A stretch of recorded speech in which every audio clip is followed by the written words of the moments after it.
Good morning, welcome to prime nine news. నేను రవి. ఈరోజు వివిధ దినపత్రికల్లో ప్రచురితమైనటువంటి ప్రధాన అంశాలపై విశ్లేషణ చూద్దాం. ముఖ్యంగా ఈనాడు దినపత్రికల్లో ఎలాంటి అంశాలను పొందుపరిచారు మనం చూద్దాం. ముఖ్యంగా ఈనాడులో అయితే మాత్రం నిజమే గెలిచిందంటూ ఒక బ్యానర్ ఐటమ్ అయితే మాత్రం మనం చూడవచ్చు. మార్గదర్శి ఫైనాన్షియర్పై ఉండవల్లి అరుణ్ కుమార్ పిటిషన్ కొట్టేసిన సుప్రీంకోర్టు. ఇందులో వ్యక్తిగత తగాదా తప్ప ఇంకేమీ కనిపించలేదు. మీరు వాదనలు వినిపించే కొద్దీ మీపై అనుమానాలు మరింత పెరుగుతున్నాయి. పిటిషన్ ఉద్దేశించి ధర్మాసనం వ్యాఖ్యలు నిబంధనలకు విరుద్ధంగా డిపాజిట్లు సేకరిస్తున్నారని 2008లో అప్పటి ప్రభుత్వం కేసు నమోదు చేసింది. అప్పుడు కాంగ్రెస్ ప్రభుత్వం ఉండగా ఉమ్మడి ఆంధ్రప్రదేశ్లో అప్పుడైతే మాత్రం కేసును రాజశేఖర రెడ్డి ముఖ్యమంత్రిగా ఉన్న సమయంలో అయితే మాత్రం మార్గదర్శిలో చిట్ ఫండ్లు అయితే మాత్రం అవకతవకలు జరిగాయని చెప్పేసి కేసు నమోదు చేయడం జరిగింది. కొంతమంది అయితే మాత్రం అందులో అంటే సభ్యులుగా ఉన్నటువంటి మార్గదర్శి చిట్ ఫండ్లో మార్గదర్శిలో ఇన్వెస్ట్ చేసిన వాళ్ళు అయితే మాత్రం మాకు మార్గదర్శిపై పూర్తి నమ్మకం ఉందని చెప్పేసి అప్పుడు కూడా చెప్పడం జరిగింది. కానీ ఇప్పుడైతే మాత్రం దానిపై ఎలాంటి అంటే మిగిలినటువంటి ఎవరైతే అందులో చిట్టీలు కట్టేటటువంటి అవ్వచ్చు, లేకపోతే ఫైనాన్షియల్గా ఇన్వెస్ట్ చేసిన వాళ్ళు అవ్వచ్చు, ఎలాంటి ఆరోపణ చేయలేదు. కానీ వీటికి ఫిర్యాదు చేసినటువంటి కారణంతో ఈ చర్య తీసుకున్నట్టు తెలుస్తుంది. దీంట్లో ఆధారాలు లేవు. ఇది అయితే మాత్రం కక్షపూరితంగా లేకపోతే మీరు కావాలని చేసినట్లుగా అని చెప్పేసి సుప్రీంకోర్టు అయితే కేసు కొట్టేసినట్లు తెలుస్తుంది. ఇదంతా కూడా ఆ యొక్క మార్గదర్శి సంబంధించినటువంటి అంశం.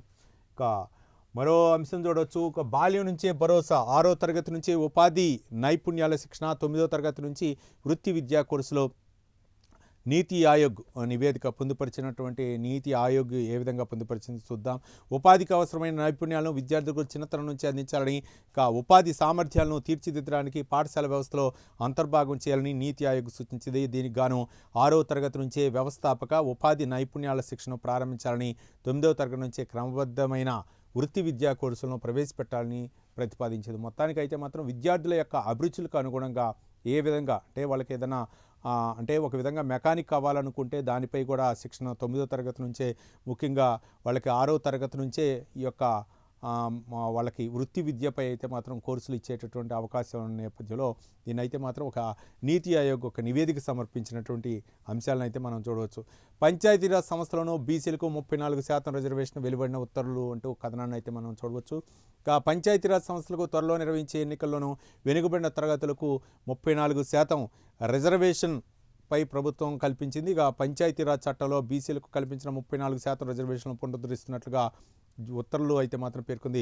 సీఎం చంద్రబాబు నాయుడు అధ్యక్షతన గురువారం నిర్వహించిన మంత్రివర్గ సమావేశంలో పట్టణ స్థానిక సంస్థలో బీసీలకు 33.33%, పంచాయతీరాజ్ సంస్థలో 34% రిజర్వేషన్లు కల్పించాలని నిర్ణయించారు. పట్టణ స్థానిక సంస్థలో బీసీ రిజర్వేషన్లకు సంబంధించి బుధవారం అయితే మాత్రం ఉత్తర్వులు జారీ చేశారు. స్థానిక ఎన్నికల్లో అయితే మాత్రం ముఖ్యంగా తెలుగుదేశం పార్టీ ప్రస్తుతం నుంచి మొట్టమొదటి నుంచి కూడా బీసీలకు ఎక్కువగా ప్రాధాన్యత కల్పించడం జరిగింది. గతంలో కాంగ్రెస్ ప్రభుత్వం స్వాతంత్రం వచ్చిన తర్వాత దాదాపు అంటే అరాకొరా కల్పించినటువంటి పరిస్థితిలో తర్వాత తెలుగుదేశం ప్రభుత్వం ఎన్టీ రామారావు ఆధ్వర్యంలో 1983 నుంచి కూడా అప్పుడు బీసీలకు ఎక్కువ ప్రాధాన్యత, అలాగే చదువుకున్న వాళ్ళు విద్యార్థి నాయకులుగా ఉన్న వాళ్ళకి ఎక్కువగా అవకాశం కల్పించింది. అప్పటి నుంచి కూడా బీసీల నినాదంతో అయితే మాత్రం టీడీపీ ఎక్కడా కూడా బీసీ మార్కును అయితే మాత్రం ఎక్కడా కూడా పక్కన పెట్టిన సందర్భం లేదు. ప్రతి ఎన్నికలో కూడా బీసీ నినాదంతో ముఖ్యంగా ముందుకెళ్తుంది. ఓటు బ్యాంక్ అనేది టీడీపీకి మాత్రం బీసీఏ వెన్నెముగ్గా అయితే మాత్రం ఆ పార్టీకి నిలుస్తున్న నేపథ్యంలో ఇప్పుడు స్థానిక సంస్థల ఎన్నికల్లో కూడా 34%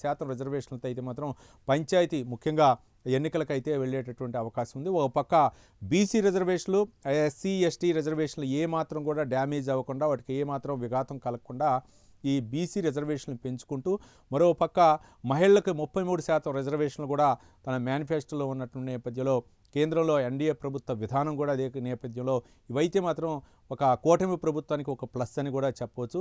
అయితే రానున్న రోజుల్లో ఏ విధంగా అంటే ఒక విధంగా మహిళా ఓటర్లు అవ్వచ్చు, లేకపోతే బీసీల ఓట్లు అయితే మాత్రం టీడీపీకి ఒక కంచుకోట. మరి ఆ యొక్క ఓటు పదిలాన్ని ఏ విధంగా కాపాడుకుంటుందో, ఆ రిజర్వేషన్ల అంశం అయితే మాత్రం ఏ విధంగా వస్తుందో. ఇప్పుడు వైసీపీకి టీడీపీకి అంటే ముఖ్యంగా జనసేన పార్టీ బీజేపీని అయితే మాత్రం వైసీపీ ఎలాంటి టార్గెట్ చేయట్లేదు, ఓన్లీ టీడీపీనే టార్గెట్ చేస్తూ కూటమి ప్రభుత్వం అయితే మాత్రం ముందుకెళ్తుంది వైసీపీ. అయితే గతంలో 24% ఉన్నటువంటి రిజర్వేషన్ ఇప్పుడు 34% మించి ఇప్పుడు స్థానిక సంస్థల ఎన్నికలకు పోవాలని చెప్పేసి కూటమి ప్రభుత్వం నిర్ణయించిన నేపథ్యంలో చంద్రబాబు నాయుడు సారథ్యంలోని కూటమి ప్రభుత్వం అయితే మాత్రం ముఖ్యంగా మరి ఎలాంటి మార్కు వస్తుంది 34% రిజర్వేషన్ తోటి, మరి ప్లస్ ఏ విధంగా అవుతుంది, ఎంత అంటే మన ఎన్నికలో చూసిన తర్వాత, అసెంబ్లీ ఎన్నికల తర్వాత స్థానిక సంస్థల ఎన్నికల్లో తన సత్తా చాటాలని చెప్పేసి ఒక పక్క వైసీపీ ఎక్కడైతే డ్యామేజ్ జరిగిందో దాన్ని తిరిగి మనం అధికారం కోల్పోయిన తర్వాత 11 సీట్లకే పరిమితమైనటువంటి వైసీపీ ఏ విధంగా అయినా సరే స్థానిక సంస్థలో గెలవాలి అని చెప్పేసి జగన్మోహన్ రెడ్డి అయితే మాత్రం నియోజకవర్గ ఇన్ఛార్జీలను ఆదేశించడం జరిగింది. ఎక్కడా కూడా రాజీ పడొద్దు, ఎక్కడా కూడా అంటే నామినేటెడ్గా ఇవ్వద్దు అని చెప్పేసి. అంటే ఒకవేళ కనుక అధికార పక్షంలో ఉన్న వాళ్ళకి కనుక ఏకగ్రీవం అయితే మాత్రం అది బాధ్యత మాత్రం నియోజకవర్గ ఇన్ఛార్జిదే బాధ్యత అని చెప్పేసి ఖరాఖండిగా చెప్పారు. ఎట్టి పరిస్థితుల్లో కూడా ఏకగ్రీవం అవ్వటానికి వీల్లేదని చెప్పారు. మరి ఈ నేపథ్యంలో ఎన్నికలు అయితే మాత్రం సక్రమంగా నిర్వహిస్తారు. కానీ 34% రిజర్వేషన్ అయితే మాత్రం ఏ విధంగా అమలవుతుంది, ఏ విధంగా ఆ టీడీపీకి ముఖ్యంగా కూటమికి ప్లస్ అయినది అనేది మనం స్థానిక సంస్థల ఎన్నికలు అయితే మాత్రం మనం చూడొచ్చు. ఇక గ్రూప్ 1 పారదర్శకంగా నిర్వహించాం. డిఎస్సి వివాదాన్ని పక్కదారి పట్టించేందుకే మాపై ప్రత్యారోపణలు. మెగా డిఎస్సి గ్రూప్ 1 రెండింటిపైన సిబిఐ విచారణకు సిద్ధమా? వైకాపా అధ్యక్షుడు జగన్మోహన్ రెడ్డి నిన్న ప్రెస్ మీట్ పెట్టి కొన్ని వ్యాఖ్యానించారు. వాటికి సంబంధించి మనం డీటెయిల్స్ చూద్దాం. మొత్తానికైతే మాత్రం గ్రూప్ 1లో ఎంపికై 4 ఏళ్లుగా సర్వీస్ చేస్తున్న 163 మంది ఉన్నత ఉద్యోగుల జీవితాలను అతలాకుతలం చేయాలని ముఖ్యమంత్రి చంద్రబాబు టార్గెట్ చేశారని వైకాపా అధ్యక్షుడు మాజీ ముఖ్యమంత్రి జగన్ ఆరోపించారు. మెగా డిఎస్సి 2025 వివాదంలో తన కుమారుడు మంత్రి లోకేష్ను కాపాడుకునేందుకే గ్రూప్ 1 నియామకాలపై చంద్రబాబు ప్రత్యారోపణలు చేస్తున్నారన్నారు. తన క్యాంప్ కార్యాలయంలో జగన్ గురువారం విలేకరుల సమావేశంలో మాట్లాడారు. మూల్యాంకన కేంద్రంలో కొంతమంది ఇంకా ఎవాల్యుయేటర్లు ఫోన్లో మాట్లాడినట్లు సీసీ కెమెరాలో కనిపించింది. కాబట్టి ఏదో జరిగిపోయిందని మీరు అడుగుతున్నారు. మరి వారిని విచారించారు కదా, ఏం దొరికింది, వాళ్ళు ఏమైనా చెప్పారా అని ముఖ్యమంత్రిని ఉద్దేశించి అయితే మాత్రం జగన్ వ్యాఖ్యానించారు. మొత్తానికైతే మాత్రం ఏపీలో అప్పటి అంటే 2020 అంటే డిఎస్సి 25 డిఎస్సి ఏదైతే ఉందో కూటమి ప్రభుత్వం అధికారంలోకి వచ్చిన తర్వాత మొట్టమొదటి డిఎస్సి 16,000 పోస్టులను డిఎస్సి మేము ఉపాధ్యాయ పోస్టులు భర్తీ చేస్తామని చెప్పేసి మేనిఫెస్టోలో పెట్టి మొట్టమొదటి సంతకం సీఎం చంద్రబాబు నాయుడు చేశారు. అయితే ఇందులో అవకతవకలు జరిగాయి. దాదాపు 400 పోస్టులు అనమాట. ఒకళ్ళు క్రీడా కోటాలో అయితే మాత్రం వాళ్ళు ఆడకపోయినా లేకపోతే వాళ్ళు ఏమీ ఎగ్జామ్ రాయకపోయినా వాళ్ళకి ఇచ్చారు అని చెప్పేసి ప్రధానమైనటువంటి ఆరోపణ. దాదాపు సంవత్సరం పాటు అయిపోయింది, వాళ్ళు కూడా జాబులు చేస్తున్నారు. ఇది పక్కన పెడితే ఇప్పుడు కూటమి ప్రభుత్వం మాత్రం గ్రూప్ 1లో జరిగినటువంటి అవకతవకలు, జగన్ హయాంలో జరిగినటువంటి గ్రూప్ 1లో జరిగినటువంటి అవకతవకలు వాటిపై కూడా విచారణ జరపాలని చెప్పేసి నిన్న మండల్లో కూడా రాష్ట్ర ఆర్థిక శాఖ మంత్రి పయ్యావుల కేసు కూడా వ్యాఖ్యానించాడు. ఇది బాహాటంగా అనమాట, మనం చెప్పేది కాదు. శాసనమండలి సాక్షిగా విద్యాశాఖ మంత్రి అప్పుడు బొత్స సత్యనారాయణకి అయితే మాత్రం సవాల్ విసిరారు. మీరు సిద్ధంగా ఉండండి, విచారణ ఎదుర్కోవాలా, బొత్స సత్యనారాయణ గారు ఎప్పుడు మీ తలుపు తడతారో అధికారులు ఒకసారి చూసుకోండి అని చెప్పేసి పయ్యావుల కేసు శాసనమండలి సాక్షిగా వార్నింగ్ ఇచ్చారు. దీంతో అయితే మాత్రం జగన్మోహన్ రెడ్డి అయితే మాత్రం ఇక డిఎస్సి మీద సిబిఐ విచారణ జరిపించండి, గ్రూప్ 1 పైన సిబిఐ విచారణ జరిపించండి అని చెప్పారు. మరి ప్రభుత్వం ఏ విధంగా ముందుకెళ్తుంది అనేది మనం చూద్దాం. ఇక మరో అంశం చూద్దాం. ఇక సీఎం స్థాయిలో పర్యవేక్షణ, ఈ అంశాన్ని అత్యంత సున్నితంగా చూడాలి అంటూ ఒక కథనాన్ని అయితే మాత్రం మనం చూడవచ్చు. ఇక రాష్ట్రాలు సహకరిస్తేనే మాదక ద్రవ్యాల సమస్యకు పరిష్కారం. దక్షిణాది ప్రాంతీయ మండలి సదస్సులో కేంద్ర హోంమంత్రి అమిత్ షా నీటి వాటాలు, దక్షిణాదికి ప్రాతినిధ్యం, అంతర్రాష్ట్ర సమస్యలపై ముఖ్యమంత్రుల ప్రస్తావన అంటూ ఒక కథనాన్ని అయితే మాత్రం నిన్న దక్షిణాది సీఎంలు అయితే మాత్రం కేంద్ర హోంమంత్రికి అయితే మాత్రం విన్నపాన్ని వినిపించారు. కలిసి నడుద్దాం, కలిసి ముందుకు సాగుదాం. ఏపీ, తమిళనాడు, కర్ణాటక మీదుగా బుల్లెట్ రైలు కారిడార్, దక్షిణాది రాష్ట్రాల్లో ఉమ్మడి లాజిస్టిక్ నెట్వర్క్, డ్రై పోర్ట్లు ముఖ్యమంత్రి చంద్రబాబు నాయుడు అయితే మాత్రం ప్రతిపాదించారు. విభజన చట్టంలోని అంశాలు ఇప్పటికీ పరిష్కారం కాలేదని కేంద్ర హోంమంత్రి దృష్టికి తీసుకొచ్చారు. మొత్తానికైతే మాత్రం నా కేంద్ర హోంమంత్రి అధ్యక్షతన అయితే మాత్రం సీఎంల సమావేశం అయితే మాత్రం జరిగింది. ముఖ్యంగా దక్షిణాది రాష్ట్రాల యొక్క జీడిపిలో 31% అయితే మాత్రం దక్షిణాది రాష్ట్రాల వాటా ఉంది జీడిపిలో అని చెప్పేసి చంద్రబాబు నాయుడు చెప్పడం జరిగింది. ఒక పక్క కేంద్రంతో సమన్వయం చేసుకొని రాష్ట్రాల మధ్య ఉన్నటువంటి సమస్యల్ని పరిష్కరించుకోవాలా, జలవాటా విషయంలో అవ్వచ్చు, వివాదాలు చిన్న చిన్న వివాదాలను పరిష్కరించుకొని ముఖ్యంగా ఏదైనా సరే ఇచ్చిపుచ్చుకునే దూరంలో ఒక రాష్ట్రానికి ఒక రాష్ట్రం పర్యాటక రంగం అవ్వచ్చు, లేకపోతే నీటి తరలింపు విషయంలో అవ్వచ్చు, ఇవన్నీ కూడా సమస్యలను పరిష్కరించుకోవాలి. ముఖ్యంగా ఆంధ్రప్రదేశ్, కర్ణాటక, తమిళనాడు ఈ 3 రాష్ట్రాలు, తెలంగాణ, ఈ యొక్క 4 రాష్ట్రాల యొక్క సమస్యలు కనెక్టివిటీ ఉంటుంది అన్నమాట. ఒక రాష్ట్రంతో నీటి వ్యవహారం ముడిపడి ఉన్నటువంటి నేపథ్యంలో మొదటి నుంచి కూడా తెలంగాణ, ఆంధ్రప్రదేశ్ అయితే మాత్రం నీటి కేటాయింపులు ఇప్పుడు కూడా వివాదాస్పదంగా ఉన్న నేపథ్యంలో మరోపక్క కావేరీ జల జలాల విషయం అవ్వచ్చు, లేకపోతే కర్ణాటక నుంచి నీటి అంటే ఎగువన ఉన్నటువంటి కర్ణాటక నుంచి వచ్చేటటువంటి విషయం అవ్వచ్చు, ఈ విధంగా తమిళనాడుకు కూడా నీటిని తరలించే విషయంలో అవ్వచ్చు, వీటన్నిటిని కూడా సమన్వయంతో మాట్లాడుకోవాలా, రాజకీయాలు పక్కన పెట్టి రాష్ట్రాల మధ్య సయోధ్య కుదుర్చుకోవాలా, మరోపక్క కేంద్రంతో కూడా సఖ్యతతో ఉంటేనే ఈ సమస్యల పరిష్కారం అవుతాయని చెప్పడం జరిగింది. మరోపక్క విభజన హామీలు అయితే మాత్రం అమలు కావాలి, ఇప్పటికీ కూడా పరిష్కారం కాలేదని ఈ సందర్భంగా అయితే చంద్రబాబు నాయుడు చెప్పడం జరిగింది. చంద్రబాబు నాయుడు ప్రతిపాదించినటువంటి అంశాలకైతే మాత్రం మిగిలినటువంటి అంటే సీనియర్ నాయకుడు అమిత్ షా అవ్వచ్చు, లేకపోతే చంద్రబాబు నాయుడు ఉన్న అందరిలో కల సీఎంలు అందరిలో కూడా చంద్రబాబు నాయుడు సీనియర్ నేపథ్యంలో ఆయన ప్రతిపాదించినటువంటి అంశాలని, చంద్రబాబు నాయుడు ఏవైనా అంశాలను కనుక ప్రతిపాదిస్తే మాత్రం ఆయన ఆచితూచి అవి ఏదైతే జాతీయ స్థాయిలో మిగిలినటువంటి రాష్ట్రాలకు కూడా ఉపయుక్తకరంగా ఉంటుందో, మరోపక్క రాష్ట్ర ప్రయోజనాలు కూడా కాపాడుకుంటూ ముఖ్యంగా అమరావతి అక్కడ రాజధానికి సంబంధించినటువంటి అంశాలు అవ్వచ్చు, రెండు తెలుగు రాష్ట్రాలు ముఖ్యంగా తెలంగాణ ఆంధ్రప్రదేశ్ రాష్ట్రాలకు సంబంధించిన అంశాలను కూడా ప్రస్తావిస్తూ అందరికీ ఆమోదయోగ్యంగా ఉండే విధంగా అయితే మాత్రం చంద్రబాబు నాయుడు ప్రతిపాదించినటువంటి అంశాలపై అయితే మాత్రం అందరు సీఎంలు కూడా హర్షం వ్యక్తం చేయడం జరిగింది. అది గోదావరి తీరం హౌస్ బోట్లో విహారం రాజమహేంద్రవరంలో 10 రోజుల్లో అందుబాటులో కంటూ ఒక కథనాన్ని చూడవచ్చు. ఇక గోదావరి నదీ విహారం అంటే అందరికీ ఇష్టమే. అప్పటి వరకు కాసేపు బోట్లో కూర్చొని అలా కాసేపు విహరించి రావడానికి అవకాశం ఉండేది. కేరళలాగే హౌస్ బోట్లో ఒక రోజంతా సరదా గడిపే మధుర క్షణంలో ఆస్వాదించాలంటే రాష్ట్రంలో విజయవాడలో 1, కోనసీమ దిండిలో 2 హౌస్ బోట్లు ఉన్నాయి. ఇకపై రాజమహేంద్రవరంలోనూ మరో 10 రోజుల్లో అవకాశం అయితే దక్కనుంది. ఇక విహరించడానికి అనమాట గోదావరి పరిసర ప్రాంతాల్లో విహరించడానికి ఎక్కడో కేరళలో ఆ అవకాశం ఉండేది. ఈసారి అయితే మాత్రం ఇక గోదావరిలో కూడా అంటే ముఖ్యంగా రాజమండ్రిలో కూడా ఆ విధంగా పర్యాటకంగా వాళ్ళు ఎవరైనా పర్యాటకులు అయితే మాత్రం ఆహ్లాదకరంగా వివరించడానికి అయితే మాత్రం ఏర్పాట్లు చేస్తున్నట్లు మనం కథనాన్ని ద్వారా చూస్తున్నాం. ఇక పారిశ్రామిక శిక్షణ ఉపాధి బాట కంపెనీల్లోని యంత్రాలపై నైపుణ్య శిక్షణ అంటూ కథనాన్ని అయితే చూడవచ్చు. రాష్ట్రంలో 83 ఐటీఐలు 169 పరిశ్రమలతో అనుసంధానం, కంపెనీల్లోని యంత్రాలపై నైపుణ్య శిక్షణ, వృత్తి విద్యకు వెన్నెముక లాంటి ఐటీఐలను అభివృద్ధి చేయడంపై ప్రభుత్వం దృష్టి సారించి కార్పొరేటు సామాజిక బాధ్యత, కేంద్ర ప్రభుత్వ పీఎం సేతు పథకం లాంటి వాటిని వినియోగించుకుంటూ ఐటీఐలను ఆధునీకరిస్తుంది. సిఎస్ఆర్ కింద ఇప్పటికే 7 కోట్లకు పైగా సమీకరించగా పీఎం సేతు కింద దేశంలో మొదటిసారి విశాఖపట్నం, బొబ్బిలి, నర్సీపట్నం ఐటీఐలను హబ్బు స్పోక్ విధానంలో అభివృద్ధి చేయబోతున్నారు. ఇక హర్సిలాల్ మిత్తల్ కంపెనీ ఇప్పటికే ముందుకు వచ్చింది. రాష్ట్రంలోని 83 ప్రభుత్వ ఐటీఐలన్నీ దాదాపు పరిశ్రమలతో అనుసంధానమయ్యాయి. దీంతో నేరుగా పరిశ్రమలో ఇంటర్న్షిప్ చేసే అవకాశం లభిస్తోంది అంటూ కథనాన్ని అయితే మాత్రం చూడొచ్చు. మనం గతంలో చూసాం ఐటీఐలకు ఎక్కువగా ప్రాధాన్యత ఉండేది. ప్రతి కంపెనీలో కూడా మెకానికల్ అవ్వచ్చు, డీజిల్ మెకానిక్ అవ్వచ్చు, ఇవన్నీ కూడా ప్రతి టెక్నికల్గా 10th అయిపోయిన తర్వాత 2 సంవత్సరాల ఐటీ అప్రెంటిషిప్ కూడా కొన్ని కంపెనీలు తీసుకొని అప్రెంటిషిప్లో ప్రతిభ ఉన్నటువంటి ఎవరైతే ఉన్నారో ఆ యువకుల్ని వాళ్ళని పర్మనెంట్ ఎంప్లాయీగా తీసుకునేవాళ్ళు గతంలో జరిగేదన్నమాట. ఐటీఐ నుంచి నేరుగా కొన్ని కంపెనీలు అయితే మాత్రం ఇప్పుడు కనుక వర్క్షాపులు నిర్వహించి ఏ విధంగా జాబ్ వర్క్షాపులు ఏ విధంగా నిర్వహిస్తున్నా గతంలో జరిగాయి. కానీ ఈ మధ్య అయితే మాత్రం ఆగిపోయింది. సాఫ్ట్వేర్ మరోపక్క ఎంపీసీ, బైపీసీ ఈ విధంగా విద్యార్థులు అయితే మాత్రం ఇంటర్వైపు కన్వర్ట్ అవ్వటం. ఇప్పుడైతే మాత్రం ప్రభుత్వాలు 2 తెలుగు రాష్ట్రాలు కూడా ఐటీఐపై ఫోకస్ చేస్తున్నటువంటి నేపథ్యంలో కంపెనీలు ఏవైతే ఉన్నాయో వాళ్ళలో చాలామంది సృజనాత్మకత కలిగినటువంటి ఈ ఫిట్టర్ అవ్వచ్చు, లేకపోతే డీజిల్ మెకానిక్ అవ్వచ్చు, మెకానికల్ అవ్వచ్చు, వీళ్ళందరూ ఐటీఐ చేసిన వాళ్ళు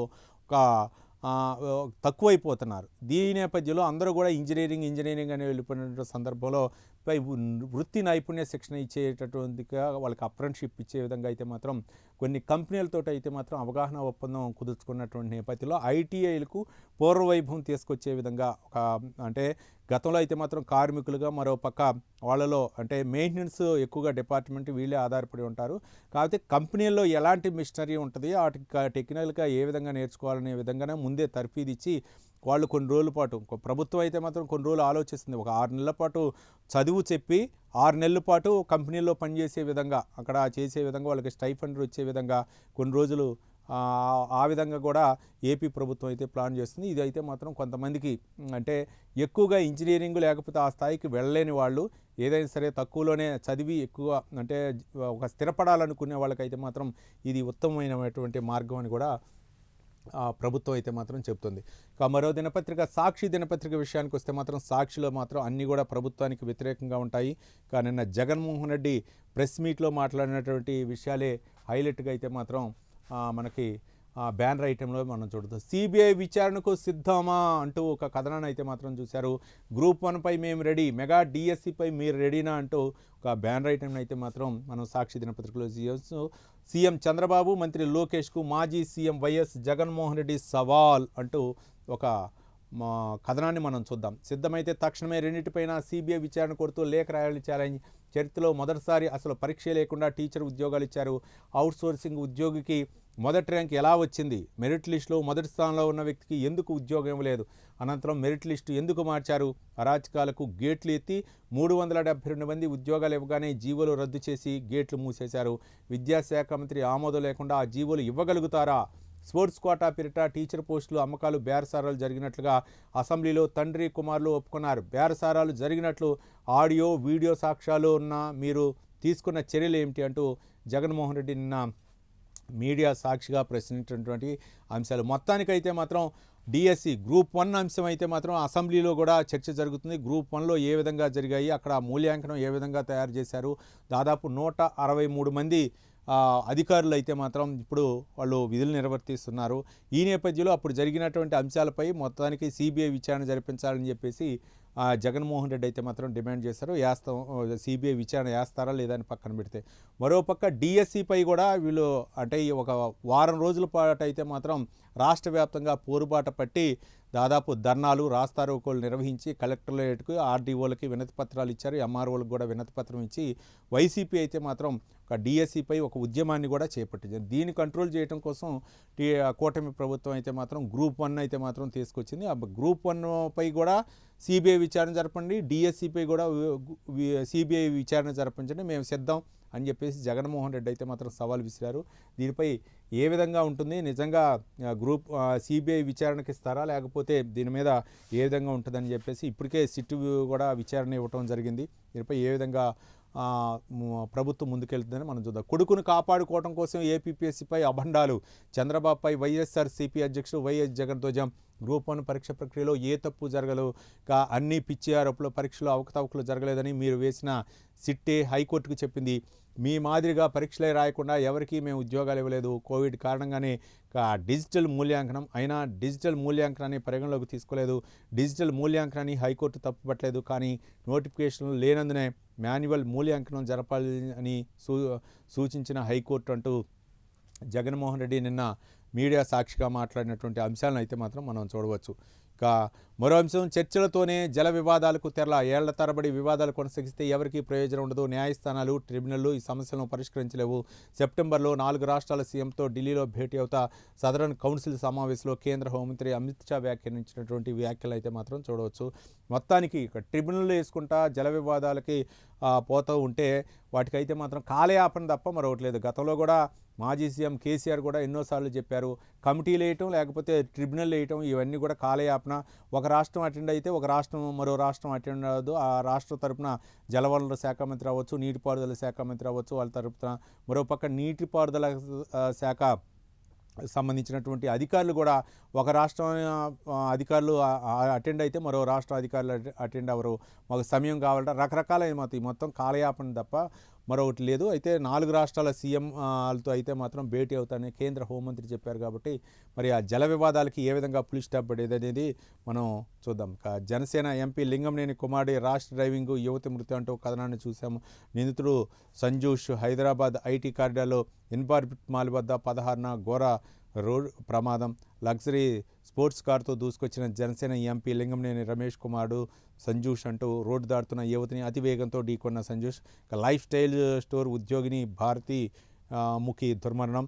సంజూష్పై నాన్ బెయిలబుల్ కేసు నమోదు, పోలీసులు నోటీసులు ఇచ్చి వదిలేయటంపై అనుమానాలంటూ ఒక కథనాన్ని అయితే మనం చూడవచ్చు. ఇక చర్చలు లేవు, ఆమోదాలే.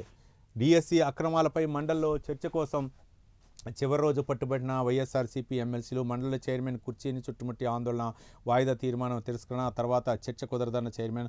సభ్యుల ఆందోళన మధ్య కొనసాగిన సభా కార్యక్రమాలు. ఆందోళన నడుమ ప్రశ్నోత్తరాలు. స్వల్ప వ్యవధిలో 12 బిల్లుకు ఆమోదం. దాదాపు శాసనమండలి సమావేశాలు జరిగిన రోజులు కూడా ఈ అంశంపైనే వైసీపీ నేతలు అయితే మాత్రం దీనిపైనే రాద్ధాంతం చేయడం జరిగింది. అయితే మాత్రం దాంట్లో ఏ చర్చ జరగకపోవడంతో మొత్తానికైతే మాత్రం మండలిలో అయితే మాత్రం అక్కడ వైసీపీ నేతలు అయితే మాత్రం నిరసన అయితే తెలపడం జరిగింది. డాక్టర్ ప్రియాంక హత్యపై న్యాయ పోరాటం. ప్రియాంక తల్లిదండ్రులకు మాజీ సీఎం వైఎస్ జగన్ భరోసా. రాజమండ్రిలో దారుణ హత్యకు గురైన డాక్టర్ ప్రియాంక, వైఎస్ జగన్ను కలిసి గోడు వెళ్లబేసుకున్న తల్లిదండ్రులు. నిందితులను కాపాడేందుకు ప్రభుత్వం, పోలీసులు ప్రయత్నిస్తున్నారని ఆవేదన. కేసును తక్షణమే సీబీఐకి అప్పగించాలని తండ్రి డిమాండ్. హైకోర్టుకు వెళ్తామని స్పష్టీకరణ. డాక్టర్ ప్రియాంక తల్లిదండ్రులను ఓదార్చిన వైఎస్ఆర్సీపీ అధ్యక్షుడు జగన్మోహన్ రెడ్డి అంటూ మనం చూడవచ్చు. మొత్తానికైతే మాత్రం నిన్న ప్రియాంక డాక్టర్ వైద్య విద్యార్థిని, పీజీ చదువుతున్నటువంటి ప్రియాంక అయితే మాత్రం ఆమెని కారుతో గుద్ది చంపినటువంటి ఘటన మనం చూడవచ్చు. దాన్ని అయితే మాత్రం సీరియస్గా తీసుకుంది వైసీపీ. అయితే మాత్రం జగన్మోహన్ రెడ్డి మీడియా సాక్షిగా చెప్పడం జరిగింది, చిన్న కేసులు పెట్టి వదిలేశారని చెప్పేసి. ఈ నేపథ్యంలోనే ప్రియాంక తల్లిదండ్రులు అయితే మాత్రం నిన్న జగన్ కలిసి అయితే మాత్రం వాళ్ళు అభ్యర్థించడం జరిగింది. జగన్ అయితే మాత్రం వాళ్ళకి భరోసా ఇవ్వడం. ఇక మరో దినపత్రిక ఆంధ్రజ్యోతి విషయానికి వస్తే, భయంతో ఆగిన బాలుడి ఊపిరి అంటూ ఒక కథనాన్ని అయితే మనం చూడవచ్చు. హోంవర్క్ చేయలేదని చెంపపై కొట్టిన టీచర్, క్షణాల్లో కుప్పకూలి 6 ఏళ్ల బాలుడి మృతి. విశాఖలో విషాదం, విచారణకు విద్యాశాఖ ఆదేశం. ఒత్తిడి గురి కావడం వల్లే గుండె షట్ డౌన్ అయిందంటూ వైద్యులు చెప్పారు. టీచర్లకు ప్రత్యేక శిక్షణ, ప్రభుత్వ నిర్ణయం అంటూ చాలా బాధాకరమైనటువంటి విషయం. ఎల్కేజీ చదువుతున్నటువంటి చిన్న బాలుడిని టీచర్ అయితే మాత్రం హోంవర్క్ చేయలేదని చెంప చెల్లుమనిపించడం. అది మనం ఆ వీడియోలు కూడా చూడటం, సీసీ ఫుటేజ్ వీడియోలు అయితే మాత్రం సోషల్ మీడియా ద్వారా మనం చూడటం జరిగింది. అయితే ఒక్కసారిగా ఆ చెంప మీద ఆ టీచర్ కొట్టడంతో ఒక్కసారిగా ఆ టీచర్ మీదే కుప్పకూలిపోయాడు విద్యార్థి. నిన్న అయితే మాత్రం భారీ ఎత్తున అక్కడ ఆందోళన కూడా చేపట్టడం జరిగింది. దానికి సంబంధించిన డీటెయిల్స్ చూద్దాం. విశాఖపట్నంలో ప్రైవేటు పాఠశాలలో తీవ్ర విషాదం చోటు చేసుకుంది. యూకేజీ చదువుతున్న 6 ఏళ్ల బాలుడు భయంతో టీచర్ చేతిలోనే కుప్పకూలి ప్రాణాలు విడిచాడు. హోంవర్క్ చేయలేదని మందలించిన క్లాస్ టీచర్ చెంపపై ఓ దెబ్బ కొట్టగా క్షణాల్లో గుండె ఆగి ఆమెపైనే కుప్పకూలిపోయాడు. అంటే ఒక్కసారిగా ఆ గుండె ఆగిపోవడంతో అతను చనిపోయినట్టు తెలుస్తుంది. మరి ఇంత అంటే పిల్లవాడికి ఏమన్నా ఇంకా ఏమైనా అంటే మానసిక ఒత్తిడి, లేకపోతే ఆ పిల్లవాడు అంత సడన్గా గుండె షట్ డౌన్ అవడానికి గల కారణాలు ఏంటని చెప్పేసి మరి పోస్ట్ మార్టం రిపోర్టులో ఎలా తెలుస్తుంది అనేది తెలియాలి. ఇంకా వైద్యులు అయితే మాత్రం గుండె షట్ డౌన్ అవటం వల్లే చనిపోయాడని చెప్పేసి నిర్ధారించారు. ఏది ఏమైనా సరే బాధాకరం. చిన్నపిల్లలు, వాళ్ళు ముక్కు పచ్చలారిన పిల్లలు, వాళ్ళ తల్లిదండ్రులు ఎన్నో ఆశలు పెట్టుకుంటారు. ఎల్కేజీ ఒక ప్రైవేటు స్కూల్లో చిన్న పిల్లల్ని చేర్పించి వాళ్ళకి అన్నమాట మంచి చదువు అభ్యసించి ఉన్నత శిఖరాలకు అధిరోహిస్తారని చెప్పేసి వాళ్ళ తల్లిదండ్రుల కళలు అయితే మాత్రం అసలు ఏదైనా సరే ఒక టీచరు కొట్టిందా లేకపోతే ఎట్లా చేసినా సరే ఆ బాబు మరణం అయితే మాత్రం నిజంగా చాలా బాధాకరమైన విషయం. ఫాస్ట్కు 4 మరణ శిక్షలు. పోక్సో కేసులో తిరునల్వేలి ప్రత్యేక కోర్టు తీర్పు. నైతిక విలువలు తరగతుల సాగుతో 4 బాలికలపై మతబోధకుడి అత్యాచారం. బాధితులకు 10 లక్షల రూపాయల చొప్పున పరిహారం చెల్లించాలని తమిళనాడు సర్కారుకు కోర్టు ఆదేశం. తమిళనాడులో జరిగినటువంటి ఆ ఘటన అయితే మాత్రం దాదాపు 10 లక్షల చొప్పున పరిహారం అయితే మాత్రం ఏం చేస్తుంది. మళ్ళీ అదే యాగి. మెగా డిఎస్సి గ్రూప్ 1పై జగన్ 2 నాలుకల ధోరణి. మేం చేసినా ఒప్పు, మీరేం చేసినా తప్పన్నట్లు వాదన. నాడు సచివాలయాల ఉద్యోగుల భర్తీలో అవకతవకలు. 2018 గ్రూప్ 1లో ఆద్యంతం అక్రమాల పర్వం. వాటిని సమర్థిస్తూ అడ్డగోలుగా వాదనలో మూల్యాంకనం. స్పోర్ట్స్ కోటాపై అవ్యాబద్ధాలు. ఒక్క ఆధారం లేకున్న మెగా డిఎస్సిపై దుష్ప్రచారం. సిట్ నివేదికపైన ద్వంద్వ వాదన. ప్రెస్ మీట్లో జగన్ యథేచ్ఛగా అసత్యాల పర్వం అంటూ మనం ఆంధ్రజ్యోతి దినపత్రికలో చూడవచ్చు. మొత్తానికైతే మాత్రం గ్రూప్ 1 అలాగే ఆ డిఎస్సిపై అయితే మాత్రం జరుగుతున్న తీరుపై అయితే మాత్రం ఇక కథనాన్ని మనం చూడవచ్చు. ఇక దక్షిణాది ప్రగతికి కలిసి కదులుదామంటూ రాష్ట్రాల మధ్య సహకారంతోనే వికసిత భారత్ సాకారం అంటూ చంద్రబాబు నాయుడు, మనం ఇంతకుముందు కూడా మాట్లాడుకున్నాం, దక్షిణాది రాష్ట్రాల గురించి సీఎం చంద్రబాబు నాయుడు వ్యాఖ్యానించినటువంటి వ్యాఖ్యలు కూడా మనం చూడవచ్చు. మహాబలిపురంలో జరిగిన దక్షిణాది ప్రాంతీయ మండలి సమావేశంలో కేంద్ర హోంమంత్రి అమిత్ షా, సీఎం చంద్రబాబు నాయుడు, విజయ్ తమిళనాడు, అలాగే శివకుమార్ కర్ణాటక, సతీష్ కేరళ, తెలంగాణ డిప్యూటీ సీఎం బట్టి విక్రమార్క తదితరులు అయితే మాత్రం ఫోటోలో ఉన్నట్టు మనం ఛాయాచిత్రాన్ని అయితే మాత్రం చూడవచ్చు. ఇక మొత్తానికైతే మాత్రం రాష్ట్రాల మధ్య సహకారంతోనే వికసిత్ భారత్ సహకారం అంటూ చంద్రబాబు నాయుడు వ్యాఖ్యానించినటువంటి వ్యాఖ్యలు అలా మిగిలినటువంటి సీఎంలు కూడా సమర్థించడం జరిగింది. ఇక ప్రాంతాల వారీగా స్థానిక వ్యూహాలు. 21 సీట్లో పోటీ. సార్వత్రిక ఎన్నికలకే పరిమితం. క్షేత్రస్థాయి సమస్యలు నాకు తెలుసు. శ్రేణుల అభిప్రాయాలను పరిగణలోకి తీసుకుంటా. పొత్తు అంశం నేను చూసుకుంటా. ఎవరూ పార్టీ లైన్ దాటద్దు. పొత్తు ధర్మాన్ని పాటిస్తూ స్థానిక పొరుగు సిద్ధం కండి. జన సైనికులు, వీర మహిళలు రాజకీయంగా బలోపేతం చేద్దాం. పార్టీ మంత్రులు, ఎమ్మెల్యేలకు డిప్యూటీ సీఎం పవన్ కళ్యాణ్ దిశానిర్దేశం. నిన్న ఆంధ్రప్రదేశ్లో అయితే మాత్రం పవన్ కళ్యాణ్ జనసేన పార్టీ మంత్రులు, ఎమ్మెల్యేలు, ఎమ్మెల్సీలకు దిశానిర్దేశం చేయడం జరిగింది.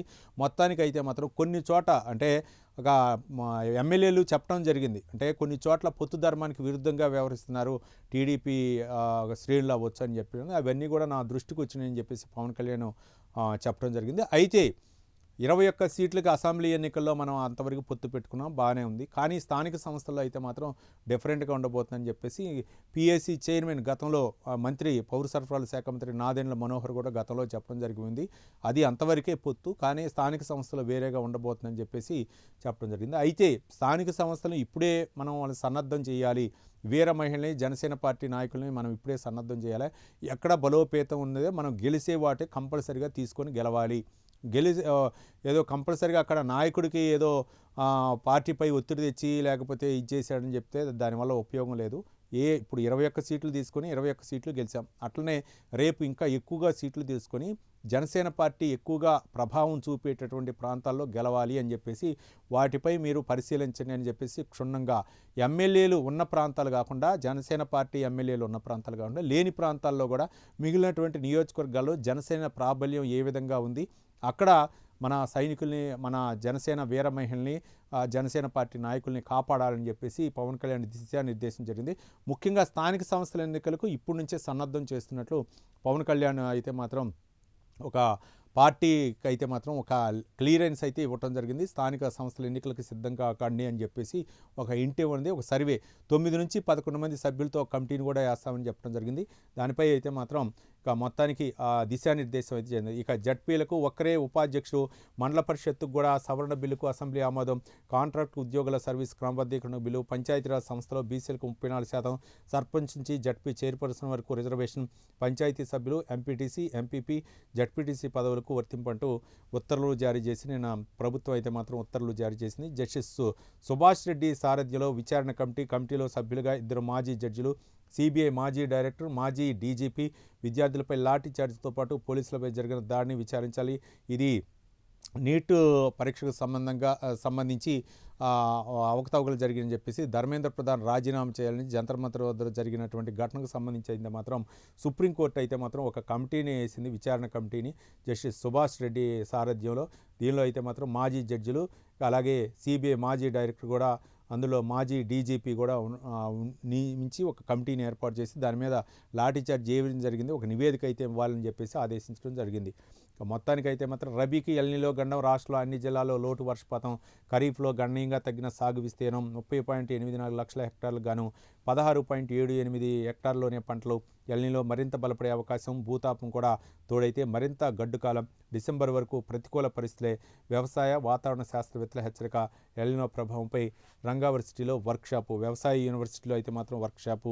మొత్తానికి ఎల్నినో ప్రభావంపై అయితే మాత్రం ఎలాగా రైతుల్ని సన్నద్ధం చేయాలా, ఏ విధంగా అంటే ఆరుతడి పంటలు అవ్వచ్చు, లేకపోతే మిగిలినటువంటి వరికి బదులుగా వేరే పంటల ప్రత్యామ్నాయ పంటలపై అయితే మాత్రం అవగాహన కల్పించే కార్యక్రమానికి అయితే మాత్రం చేస్తాం.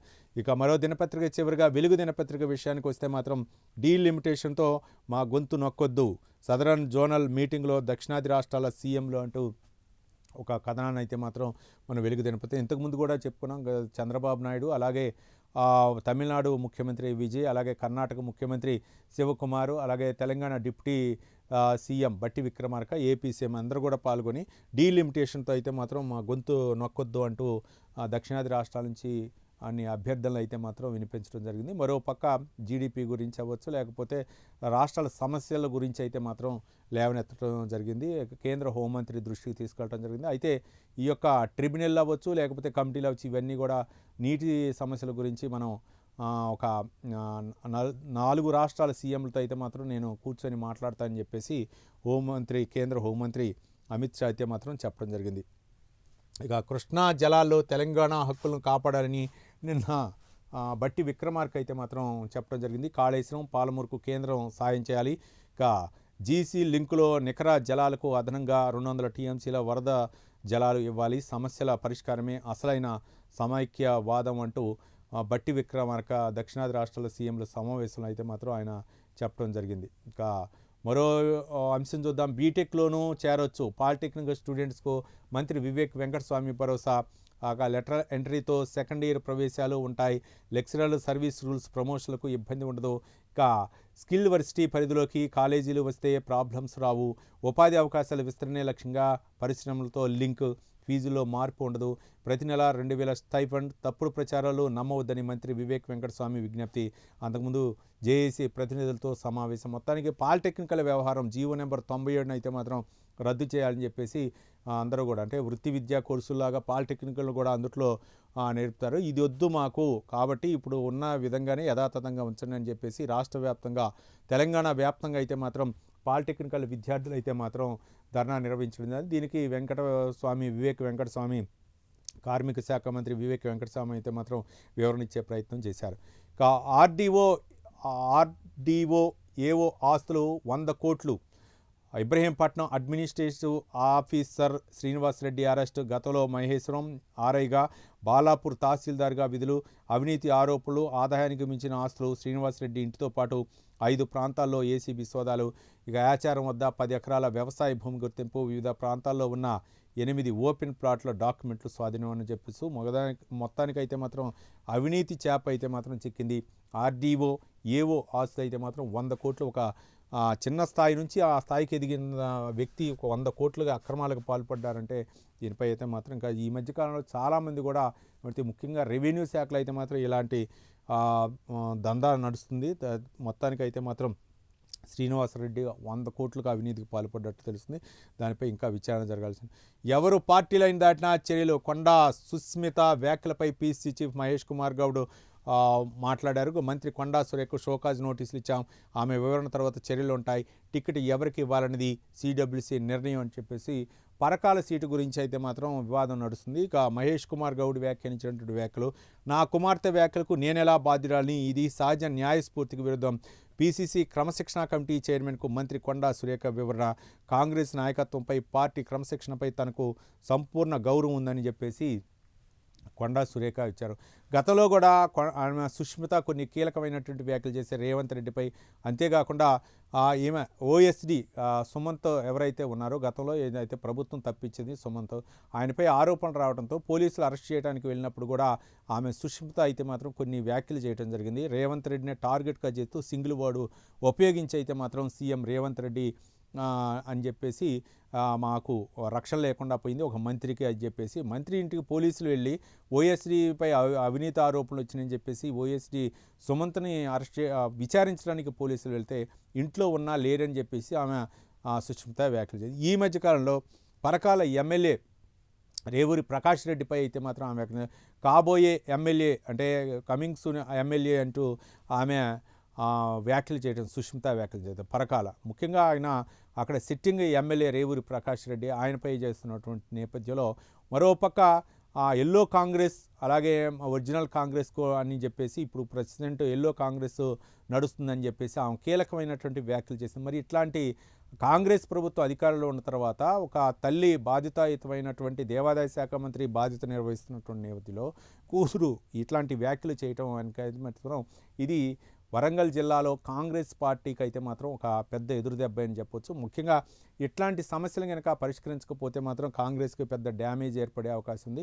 ఈ నేపథ్యంలో కొండా సురేఖ షోకాజ్ నోటీస్ ఇస్తే కొండా సురేఖ అయితే మాత్రం వివరించింది, నా కూతురు ఆమె వ్యాఖ్యానించడం నాకు ఆపాదించడం ఎంతవరకు కరెక్ట్ అని చెప్పేసి ఏమి చెబుతుంది. అంటే కూతురు తల్లికి అంత అనుబంధం లేకుండా ఎట్లా మాట్లాడతారు అనేది కూడా చాలామంది కాంగ్రెస్ పార్టీ శ్రేణులే విమర్శిస్తున్నాయి. కాబట్టి దాని మీద పీసీసీ అయితే మాత్రం క్రమశిక్షణ చర్యలు తీసుకోవాల్సిందే. ఆ కుటుంబం పైన కొండా సురేఖ ఏ విధంగా చెప్తారు, వాళ్ళ ఫ్యామిలీ ఏ విధంగా చెప్తారు, మళ్ళీ రిపీట్ అవ్వకుండా డైరెక్ట్గా సాక్షాత్తు ముఖ్యమంత్రిని ఆపాదించే విధంగా ఆ విధంగా వ్యాఖ్యానించడం ఎంతవరకు కరెక్ట్ అని చెప్పేసి కాంగ్రెస్ పార్టీ నాయకులే చూస్తున్నారు.